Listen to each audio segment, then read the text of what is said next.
문재인 대통령이 인공지능을 국가 전략 산업으로 삼겠다는 비전을 제시했습니다. 혁신적인 신산업을 위해 규제를 과감하게 철폐하겠다고 말했는데요.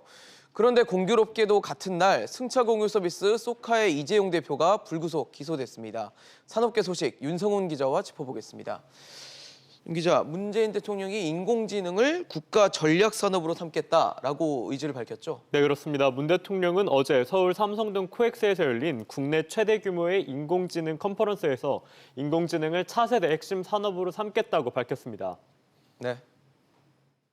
정부는 올해 안으로 완전히 새로운 인공지능에 대한 기본 구상을 바탕으로 인공지능 국가 전략을 제시할 것입니다.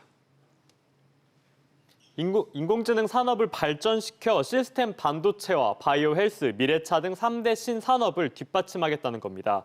또한 선제적 투자를 진행해 인공지능 생태계를 조성하고 세계 시장을 점검하겠다고 밝혔습니다. 그렇다면 정부는 어떻게 이 인공지능 산업을 육성하겠다는 건가요? 네, 일단 정부는 관련 예산을 대폭 확대했습니다. 네트워크와 인공지능 분야에 대한 내년도 예산안을 1조 7천억 원으로 편성했는데요. 네. 이는 올해보다 50% 늘어난 겁니다. 이를 통해서 스타트업 지원과 정부의 과감한 선제 투자를 진행할 예정입니다. 또한 과학기술정보통신부에 인공지능 전담국을 세우고 AI 인재 20만 명을 키우겠다고 밝혔습니다. 이와 동시에 혁신적인 스타트업 기업이 성장할 수 있도록 과감한 규제 개혁도 약속했습니다.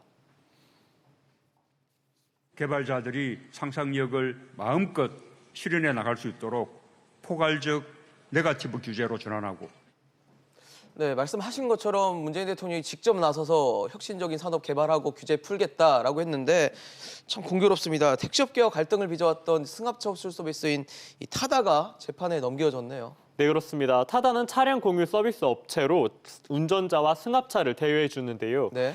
검찰은 어제 박재욱 VCNC 대표와 VCNC의 모회사인 소카 이재용 대표를 여객 자동차 운수 사업법 위반 혐의로 각각 불구속 기소했습니다. 여객 자동차 운수 사업법에는 11인승 렌트카를 빌리는 사람에게는 운전기사를 알선할 수 있다는 예외 조항이 있는데요. 택시업계는 올해 초 타다 서비스가 이 예외 조항을 악용해 사업을 하고 있다며 검찰에 고발했습니다. 검찰 역시 타다 서비스가 실질적인 유상 여객 운송 사업을 하고 있다고 보고 기소한 겁니다.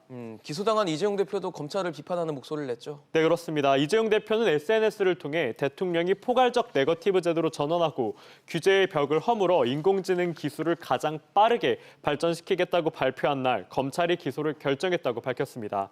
이어 타다는 현실에서 AI 기술을 가장 많이 적용하는 기업 중 하나라고 설명했는데요.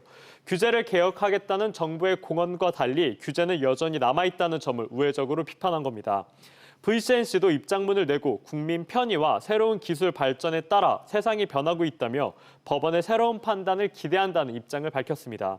이번 검찰의 기소와 상관없이 법원의 최종 판결이 나올 때까지 회원 125만 명인 타다 서비스는 정상적으로 이용할 수 있습니다. 윤 기자 얘기 잘 들었습니다.